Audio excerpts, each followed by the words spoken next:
Lamentablemente los años han transcurrido, no se pudo mantener el problema de la estación, pese a que en esta fecha estamos cumpliendo ya prácticamente 58 años de que debíamos haber estado en el aire. A los 54 se cerró la radio. Problemas que se suscitaron lamentablemente no pudieron ser solucionados en su momento. Y los inconvenientes, más que nada de edad y salud de mi padre, que es el concesionario directo de la frecuencia, pues no. En todo caso, allá por el año 1963 es cuando se inicia Radio Píllaro acá en el cantón, con previos inicios también en la ciudad de Salcedo, con Radio Sideral, en la que mi papi fue el principal. Luego de tantos años de haberse enclavado acá en el cantón Píllaro, de pronto usted conoce una parte de esa historia, de que él fue parte fundamental también del crecimiento del cantón en su momento. Gracias a la radio el cantón se hizo conocer en varios sectores, de lo cual existen ciertos documentos, por ejemplo, del cantón Píllaro en el Japón, del cantón Píllaro en Suiza, el cantón Píllaro en Rusia, cuando se elaboraba en la frecuencia de los 4.990 kHz, esto era en onda corta. Entonces, en ese momento la radio llegaba obviamente internacionalmente. En algún momento que conversó mi papi con varias personas aquí en el cantón, se les había expuesto de tantas circunstancias en beneficio de Píllaro. Pero créase que es muy lamentable el tener que decir que en más de una ocasión dieron más bien oídos sordos a tantas cosas que fueron experiencias maravillosas en el transcurso de la radiodifusión de mi papá. Radio Píllaro en la vivencia del cantón por su programación y espacios como las complacencias musicales que eran el atractivo un poco de la colectividad. Claro, vea, una breve historia, así sería. Cuando vino la radio acá al cantón Píllaro, inicialmente la promoción musical, porque no había otra alternativa de mantener a la estación. La promoción musical con éxitos nacionales e internacionales, pero estamos hablando de qué época, pues, José Luis. Música sumamente antigua, discos que vinieron desde la época de Salcedo de 1912, de 1915, de 1926. Con esa música se trabajó inicialmente acá, buscando la forma de superar el asunto de audiencia. Entonces se inicia el recorrido a nivel nacional para buscar promoción publicitaria, para lo cual mi papi, por ejemplo, recorría Quito, Guayaquil, Cuenca, Ambato, y la frecuencia permitía eso. La frecuencia en onda corta permitía tener publicidad de otros lugares, entonces era muy bueno. Con el pasar del tiempo, entonces, laboró en nuestra estación la señora Marta Raquel López Ramírez. Ella fue quien inició también con este propósito de las complacencias musicales, que se llamaba en ese momento el cartero musical de la juventud. Así se inicia entonces con otro tipo de promoción. Varios años duró esto y cuando empezó a aparecer el nuevo proyecto que fueran los mensajes musicales. Esa fue otra etapa también muy buena de la radio, y varios años. La estación sirvió como un medio de, ¿qué le digo a usted? De incentivo tal vez para las personas que laboraban en el campo, para los festejos barriales, festejos parroquiales, matrimonios, divorcios, misas de requiem, los viajes al santuario de las Lajas, La Paz y el Quinche. Vea, todo eso eran pretextos prácticamente, ¿no? Para que se reúna la familia, se hagan festejos familiares, y por intermedio ponían a la radio para que con la música de la radio se arme la fiesta. Vea, cosas maravillosas que pasaron en esa época. Es necesario ir dando a conocer, dentro de los espacios que tenía la radio, la música ecuatoriana, pero también un atractivo era a las 11 de la mañana la música de México. Así es. Siempre la estación ha estado enfocada primerito a promocionar lo que es lo nuestro, ¿no? La música nacional y la música autóctona nacional. Artistas de élite como en ese momento eran los hermanos Villamar, Miño Naranjo, el dúo Benítez Valencia, Mendoza Suasti, Mendoza Sangurima, y así una cantidad de cantantes. Vea, las hermanitas Salinas también de su momento. Esa fue la principal proyección de la radio, enfocarse a lo que era nacional.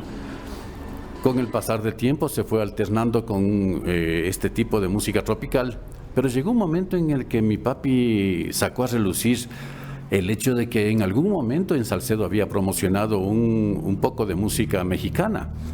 Y se le ocurrió establecer aquí en Píllaro también un horario estratégico que vendría a ser las 11 de la mañana por los caminos de México. Y la radio se mantuvo con ese programa prácticamente 50 años, porque posterior a 4 años de estar aquí es lo que nace ese programa. Y se hizo tradicional en el Cantón Vea. Las transmisiones, muchas de ellas teniendo que jalar un cable, ponerlo en los postes para llegar con el punto para la señal y la transmisión de eventos deportivos y otras actividades que se daban en el cantón. Bueno, esas experiencias también le tocó vivir a usted, José Luis, porque en ese tiempo la estación trabajaba con una línea de audio externa. Entonces, aparte de que nosotros llevábamos la señal desde la cabina, que era acá en el centro, al punto de los transmisores, necesariamente teníamos que templar cable. Lo mismo nos sucedía cuando teníamos que hacer transmisiones desde el estadio, desde la iglesia matriz, desde el Coliseo de Deportes. Igual tocaba el mismo trámite, templar línea para que en base a eso podamos receptar señal acá en cabina y así se hacían las transmisiones de ese momento. Ya posterior aparecieron los famosos walkie-talkies, que no sé si usted se recuerde, habían unos aparatos que eran gigantescos, pero igual ayudaron a mejorar y en cierta forma modernizar la estación, ¿no? Pero de ahí para acá usted ve los cambios y esos recuerdos maravillosos quedan y quedarán siempre.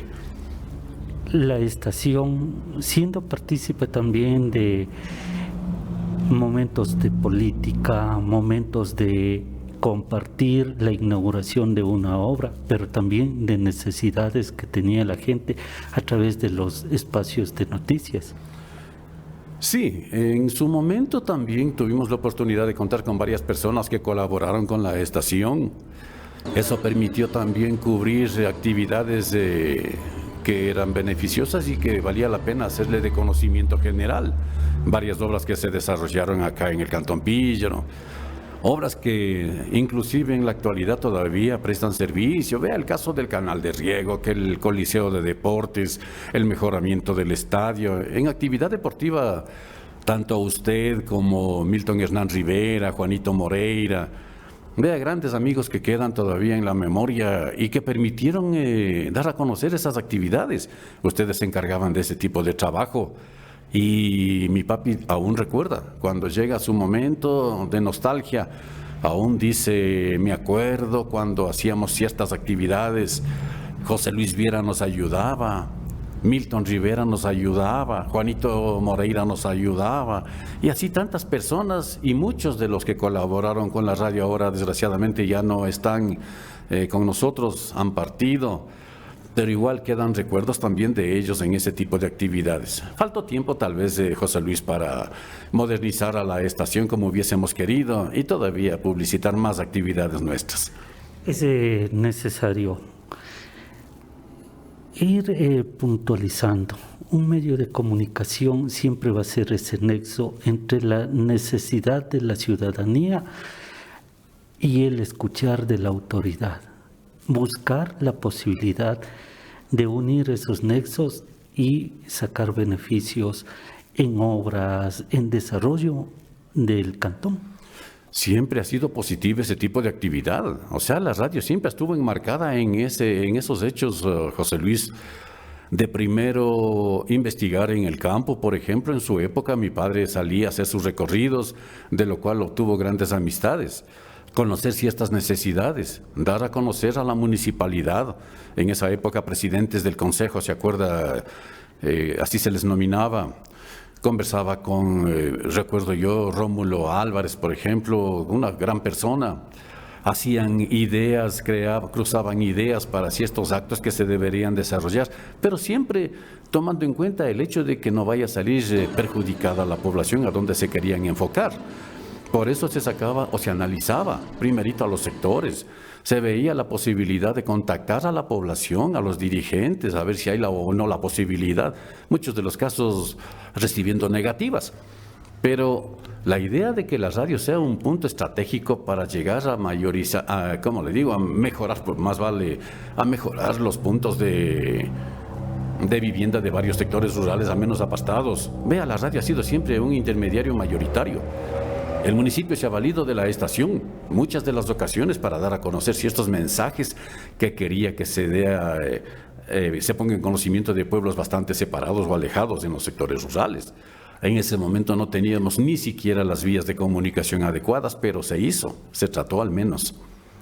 ¿No ha cruzado en la idea de Ramiro Salazar vincularse a lo que hoy se da, las radios online, y que podría por ahí retomar o revivir Radio Píllaro? Sí, José Luis, en su momento tuvimos nosotros la idea con mi hermano de crear una estación online y tratar de revivir la programación que era la tradicional de la estación. Ciertos programas, especialmente como era el mexicano, el de música ecuatoriana antigua, que mucha falta hace sinceramente retomar esas bellezas musicales, nuestras joyas musicales que ahora ya muy pocos se escuchan.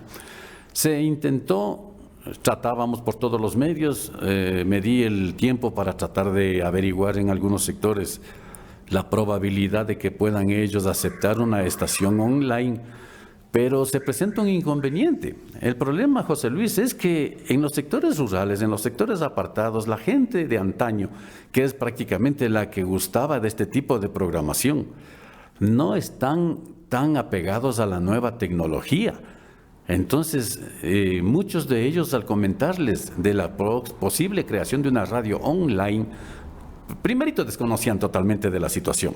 Y segundo, decían, no tienen ellos los medios o no tienen el equipo necesario como para llegar a escuchar una estación de esa manera.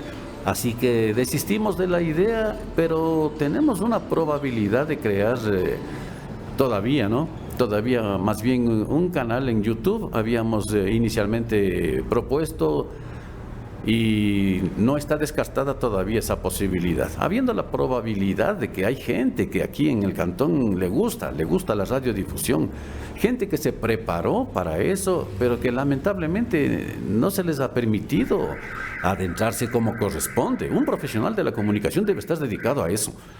Pero aquí tenemos nosotros profesionales de la comunicación que lamentablemente no tienen los espacios y no tienen, diga usted, los medios adecuados como para darse a conocer y cumplir con su actividad a cabalidad, tal cual como corresponde.